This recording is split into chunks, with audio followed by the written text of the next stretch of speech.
ನಮಸ್ಕಾರ ಎಲ್ಲರಿಗೂ. ಯಾರಾದರೂ ನಮ್ಮ ಚಾನೆಲ್ನು ಮೊದಲ ಬಾರಿ ನೋಡುತ್ತಿದ್ದಲ್ಲಿ ದಯಮಾಡಿ ಸಬ್ಸ್ಕ್ರೈಬ್ ಮಾಡಿ. ಬನ್ನಿ ಕಥೆ ಶುರು ಮಾಡೋಣ.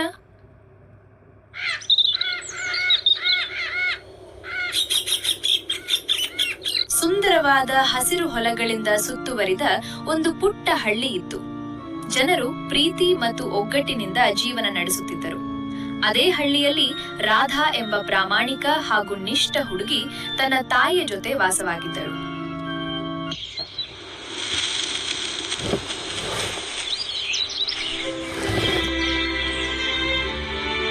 ಮಗಳೇ, ಇಂದು ಮನೆಯಲ್ಲೇ ತಿನ್ನಲು ಏನೂ ಉಳಿದಿಲ್ಲ. ನನ್ನ ಅನಾರೋಗ್ಯದ ಕಾರಣ ನೀನು ಓದನ್ನು ಬಿಟ್ಟು ಹಣ್ಣು ಮಾರಲು ಹೋಗುತ್ತಿದ್ದೀಯ. ಇದನ್ನೆಲ್ಲ ನೋಡಿ ನನಗೆ ತುಂಬಾ ನೋವಾಗುತ್ತದೆ. ನಿನ್ನ ಅಪ್ಪ ಇದ್ದಿದ್ದರೆ ನಿನಗೆ ಈ ಕಷ್ಟವೇ ಬಾರದಿತ್ತು. ಅಮ್ಮ, ಹೀಗೆ ಹೇಳ್ಬೇಡಿ. ನಿಮ್ಮನ್ನು ನೋಡಿಕೊಳ್ಳುವುದು ನನ್ನ ಕರ್ತವ್ಯ. ನೀವು ಆರೋಗ್ಯವಾಗಿರುವುದೇ ನನಗೆ ಮುಖ್ಯ.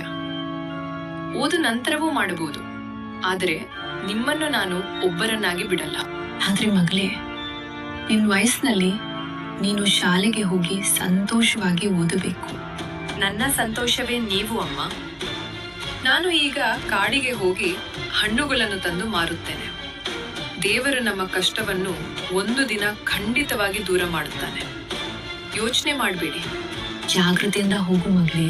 ಹೌದಮ್ಮ, ಬೇಗ ಬರುತ್ತೇನೆ. ಹೀಗೆ ಹೇಳಿ ರಾಧಾ ಬುಟ್ಟಿ ಹಿಡಿದು ಕಾಡಿನಡೆ ನಡೆಯುತ್ತಾಳೆ. ಪಕ್ಷಿಗಳ ಚಿಲಿಪಿಲಿಯನ್ನಾದ ಕಾಡಿನಲ್ಲಿ ಶಾಂತ ವಾತಾವರಣ. ರಾಧಾ ಬುಟ್ಟಿ ಹಿಡಿದು ಕಾಡಿನಲ್ಲಿ ಹಣ್ಣು ಕೀಳಲು ಹೋಗುತ್ತಿದ್ದಾಳೆ. ಓ ದೇವ್ರೆ, ಇಂದು ಹೇಗಾದ್ರೂ ಮಾಡಿ ಈ ಬುಟ್ಟಿ ತುಂಬಾ ಹಣ್ಣುಗಳನ್ನು ಆರಿಸಬೇಕು. ತಾಯಿಯ ಕೆಮ್ಮು ಜಾಸ್ತಿ ಆಗಿದೆ. ಸಂಜೆ ಬರುವಾಗ ಅವರಿಗೆ ಹಸಿ ಜೇನುತುಪ್ಪ ಮತ್ತು ಔಷಧಿ ತರಲೇಬೇಕು. ದಯಮಾಡಿ ಇವತ್ತು ಬುಟ್ಟಿ ತುಂಬಾ ಹಣ್ಣು ಸಿಗುವ ಹಾಗೆ ಮಾಡಪ್ಪ. ರಾಧಾ ತನ್ನಿಷ್ಟಕ್ಕೆ ತಾನೇ ಮಾತನಾಡಿಕೊಳ್ಳುತ್ತಾ ಕಾಡಿನ ಮಧ್ಯಕ್ಕೆ ತಲುಪುತ್ತಾಳೆ. ಅವಳ ಮುಂದೆ ಒಂದು ದಟ್ಟವಾದ ನೇರಳೆ ಹಣ್ಣಿನ ಮರ ಕಾಣಿಸುತ್ತದೆ. ಅದರಲ್ಲಿದ್ದಂತಹ ಹಣ್ಣುಗಳನ್ನು ಕಿತ್ತಿಕೊಂಡು ಬುಟ್ಟಿಗೆ ತುಂಬಿಸಿಕೊಂಡು ಅದನ್ನು ತೆಗೆದುಕೊಂಡು ಊರಿನ ಕಡೆಗೆ ನಡೆಯುತ್ತಾಳೆ.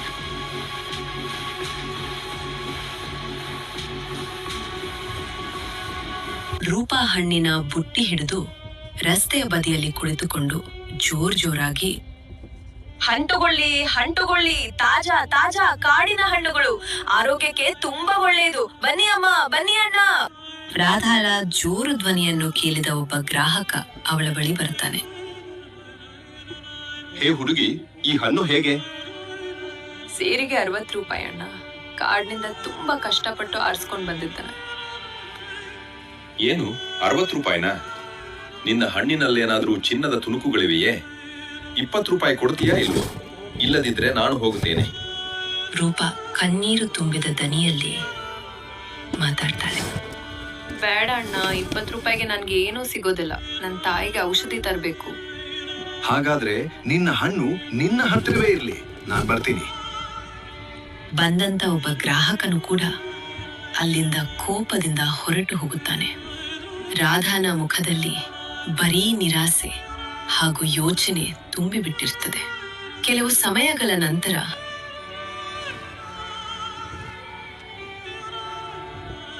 ರಾಮಿಹಳ್ಳಿನ ಕರಿಗೌಡ ರಾಧಳ ಬಳಿ ನಿಧಾನವಾಗಿ ಬರುತ್ತಾನೆ.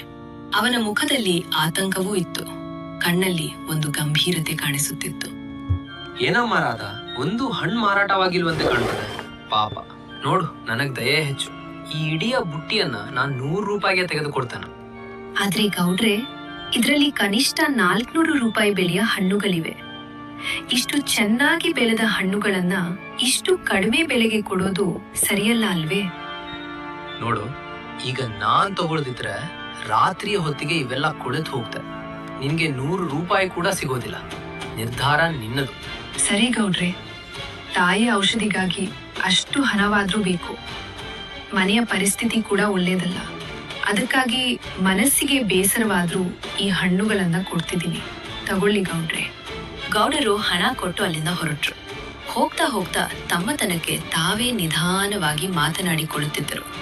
ಎಂತಹ ಮುಗ್ಧೆ! ಈ ಹಣ್ಣಿನ ಬೆಲೆ ಅವಳಿಗೆ ಗೊತ್ತೇ ಇಲ್ಲ.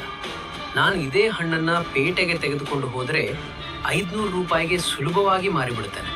ಆದರೆ ಅವಳು ಮಾತ್ರ ಇದನ್ನೆಲ್ಲ ಸಾಮಾನ್ಯವೆಂದು ಭಾವಿಸಿ ಮುಗ್ಧವಾಗಿ ನಗುತ್ತಿದ್ದಾರೆ.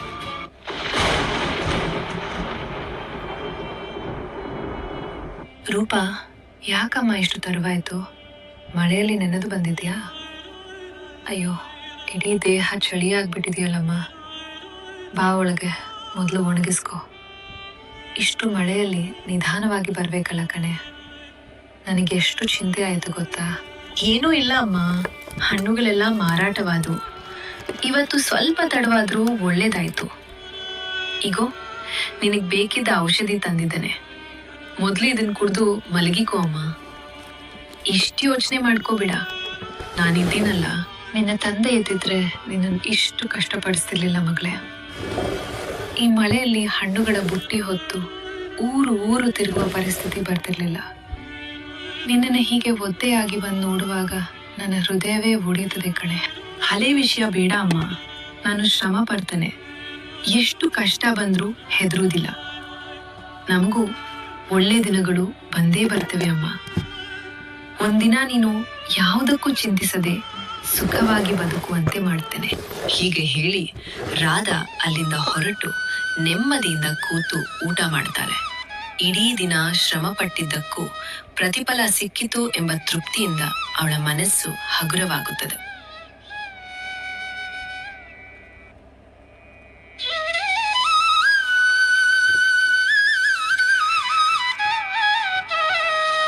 ಮರುದಿನ ಎಂದಿನಂತೆ ರೂಪಾ ಮರದ ಕೆಳಗೆ ಹತಾಶಳಾಗಿ ಕುಳಿತಿದ್ದಾಳೆ. ಆಗ ಸಾಧು ತ್ರಿಲೋಕನಾಥರು ಬರ್ತಾರೆ. ಭಿಕ್ಷಾಂ ದೇಹಿ. ತಾಯಿ, ಈ ಹಸಿದ ಸಾಧುವಿಗೆ ಏನಾದರೂ ಆಹಾರ ನೀಡುತ್ತೀಯಾ? 2 ದಿನಗಳಿಂದ ಹೊಟ್ಟೆಗೆ ಅನ್ನವೇ ಸೇರಿಲ್ಲ. ನಿನ್ನ ಕೈಯಿಂದ ಸಿಗುವ ಒಂದು ತುಂಡು ಆಹಾರವು ಈ ಸಾಧುವಿನ ಹಸಿವನ್ನು ತಣಿಸುತ್ತದೆ ತಾಯಿ. ರಾಧಾ ಗೌರವದಿಂದ ಎದ್ದು ನಿಂತು, ಸ್ವಾಮಿಗಳೇ, ನನ್ನ ಬಳಿ ಈಗ ಅನ್ನವಿಲ್ಲ. ಮನೆಯಲ್ಲೂ ತಿನ್ನಲು ಏನೂ ಉಳಿದಿಲ್ಲ. ಆದರೆ ಈ ಬುಟ್ಟಿಯಲ್ಲಿ ಕಾಡಿನ ಸಿಹಿ ಹಣ್ಣುಗಳಿವೆ. ಇವುಗಳನ್ನು ಮಾರಾಟ ಮಾಡಿ ತಾಯಿಯ ಔಷಧಿ ತರಬೇಕೆಂದುಕೊಂಡಿದ್ದೆ. ಆದರೂ ನಿಮ್ಮ ಹಸಿವು ನೋಡಿದ ಮೇಲೆ ಖಾಲಿ ಹಸ್ತದಿಂದ ಕಳುಹಿಸಲು ನನ್ನ ಮನಸ್ಸು ಒಪ್ಪುತ್ತಿಲ್ಲ. ನೀವು ಇದನ್ನು ಸ್ವೀಕರಿಸಿದರೆ ನನಗೆ ಪುಣ್ಯ ಬರುತ್ತದೆ ಸ್ವಾಮಿಗಳೇ. ಮಗಳೇ, ಇವು ನಿನ್ನ ಜೀವನದ ದಾರಿ. ಇವುಗಳನ್ನು ನನಗೆ ನೀಡಿಬಿಟ್ರೆ ನೀನು ಮನೆಗೆ ಏನು ತೆಗೆದುಕೊಂಡು ಹೋಗುತ್ತೀಯಾ? ನಿನ್ನ ತಾಯಿಗೆ ಔಷಧಿ ಹೇಗೆ ತರುತ್ತೀಯಾ? ನಿನ್ನ ಹೊಟ್ಟೆಯ ಹಸಿವನ್ನು ಹೇಗೆ ತಣಿಸಿಕೊಡುತ್ತೀಯಾ? ಚೆನ್ನಾಗಿ ಯೋಚಿಸಿ ನಿರ್ಧಾರ ಮಾಡು ಮಗಳೇ. ಪರವಾಗಿಲ್ಲ ಸ್ವಾಮಿಗಳೇ. ಯಾರೋ ಒಬ್ರು ಹಸಿದಿರುವಾಗ ನಾನು ಹಣದ ಬಗ್ಗೆ ಯೋಚಿಸುವುದಿಲ್ಲ. ಹಸಿದ ಹೊಟ್ಟೆಗೆ ಆಹಾರ ನೀಡುವುದಕ್ಕಿಂತ ದೊಡ್ಡ ಪುಣ್ಯ ಇನ್ನೊಂದಿಲ್ಲ ಎಂದು ನನ್ನ ತಾಯಿ ಹೇಳುತ್ತಾಳೆ. ಈ ಹಣ್ಣುಗಳನ್ನು ಮತ್ತೆ ಕಾಡಿಗೆ ಹೋಗಿ ಕಿತ್ತು ತರಬಹುದು. ಆದ್ರೆ ನಿಮ್ಮ ಹಸಿವು ಈಗಲೇ ತಣಿಯಬೇಕು. ದಯವಿಟ್ಟು ಎಲ್ಲವನ್ನೂ ನೀವೇ ತೆಗೆದುಕೊಳ್ಳಿ ಸ್ವಾಮಿಗಳೇ. ನಿನ್ನ ಮೌಲ್ಯ ಹಣಕ್ಕಿಂತ ದೊಡ್ಡದು ಮಗಳೇ. ನಿನ್ನ ಹೃದಯದಲ್ಲಿರುವ ದಯೆ ಮತ್ತು ಕರುಣೆ ನಿನ್ನನ್ನು ಇನ್ನಷ್ಟು ಮಹಾನ್ ವ್ಯಕ್ತಿಯನ್ನಾಗಿ ಮಾಡುತ್ತದೆ. ನಿನ್ನಂತಹ ಒಳ್ಳೆಯ ಮನಸ್ಸಿನವರಿಗೆ ದೇವರು ಯಾವತ್ತೂ ಕೈ ಬಿಡುವುದಿಲ್ಲ. ನಿನ್ನ ದಯೆಗೆ ಮೆಚ್ಚಿ ನಾನು ನಿನಗೆ ಒಂದು ಉಡುಗೊರೆ ನೀಡುತ್ತೇನೆ ಮಗಳೇ. ಸಾಧುಗಳು ತಮ್ಮ ಜೋಳಿಗೆಯಿಂದ ಒಂದು ಸುಂದರವಾದ ಹಕ್ಕಿಯನ್ನು ತೆಗೆಯುತ್ತಾರೆ. ಇದು ಚಂಚಲ. ಇದು ಬರೀ ಹಕ್ಕಿಯಲ್ಲ, ನಿನ್ನ ಅದೃಷ್ಟದ ಸಂಕೇತ. ಇದನ್ನು ಪ್ರೀತಿಯಿಂದ ಸಾಕು ಮಗಳೇ. ಇದು ನಿನ್ನ ಜೀವನಕ್ಕೆ ಸಂತೋಷ ಮತ್ತು ಬೆಳಕನ್ನು ತರುತ್ತದೆ. ಆದರೆ ಒಂದು ವಿಷಯವನ್ನು ಸದಾ ನೆನಪಿಟ್ಟುಕೋ, ಇದರ ರಹಸ್ಯ ಯಾರಿಗೂ ತಿಳಿಯಬಾರದು. ಯಾರಿಗಾದರೂ ಇದರ ಬಗ್ಗೆ ತಿಳಿದರೆ ನಿನ್ನ ಅದೃಷ್ಟವೇ ದುರಾದೃಷ್ಟವಾಗಿ ಮಾರಬಹುದು. ಆದ್ದರಿಂದ ಇದನ್ನು ಜಾಗ್ರತೆಯಿಂದ ಕಾಪಾಡು. ದಿನಗಳು ಉರುಳುತ್ತವೆ. ರೂಪಾಳ ಜೀವನ ನಿಧಾನವಾಗಿ ಬದಲಾಗತೊಡಗುತ್ತದೆ. ಅವಳು ಹೊಸ ಬಟ್ಟೆಗಳನ್ನು ತೊಡಲು ಆರಂಭಿಸುತ್ತಾಳೆ. ಮನೆಗೆ ಬೇಕಾದ ಅಕ್ಕಿ, ಔಷಧಿ ಮತ್ತು ಇತರೆ ಸಾಮಾನುಗಳನ್ನು ತರುತ್ತಾಳೆ. ಮೊದಲು ಬಡತನದಲ್ಲಿ ನರಳುತ್ತಿದ್ದ ಆ ಮನೆಯಲ್ಲಿ ಈಗ ಸಂತೋಷ ನೆಲೆಸಿರುತ್ತದೆ. ಆದರೆ ರೂಪಾಳ ಈ ಬದಲಾವಣೆಯನ್ನು ನೋಡಿದ ಗೌಡರ ಮನಸ್ಸಿನಲ್ಲಿ ಅಸೂಯೆ ಮತ್ತು ಅನುಮಾನ ಮೂಡತೊಡಗುತ್ತದೆ. ಚಂಚಲ, ನೀನು ಬಂದ ಮೇಲೆ ನನ್ನ ಹಣ್ಣುಗಳು ಕೇಳಿದ ಬೆಲೆಗೆ ಮಾರಾಟವಾಗುತ್ತಿವೆ. ಮೊದಲು ಯಾರೂ ಗಮನಿಸದ ನನ್ನ ಬುಟ್ಟಿಯ ಹಣ್ಣುಗಳು ಈಗ ಕ್ಷಣಾರ್ಧದಲ್ಲೇ ಮಾರಾಟವಾಗುತ್ತಿವೆ. ನಮ್ಮ ಮನೆಯಲ್ಲೂ ಮತ್ತೆ ಸಂತೋಷ ಕಾಣಿಸುತ್ತಿದೆ. ಅಮ್ಮನ ಆರೋಗ್ಯವು ದಿನದಿಂದ ದಿನಕ್ಕೆ ಸುಧಾರಿಸಿದೆ. ನಿಜವಾಗಿಯೂ ನೀನು ನನ್ನ ಅದೃಷ್ಟದ ಹಕ್ಕಿ ಚಂಚಲ. ರೂಪಾ, ನೀನು ಪ್ರಾಮಾಣಿಕಳು, ಅದಕ್ಕೆ ನಿನಗೆ ಒಳ್ಳೆಯದಾಗುತ್ತಿದೆ.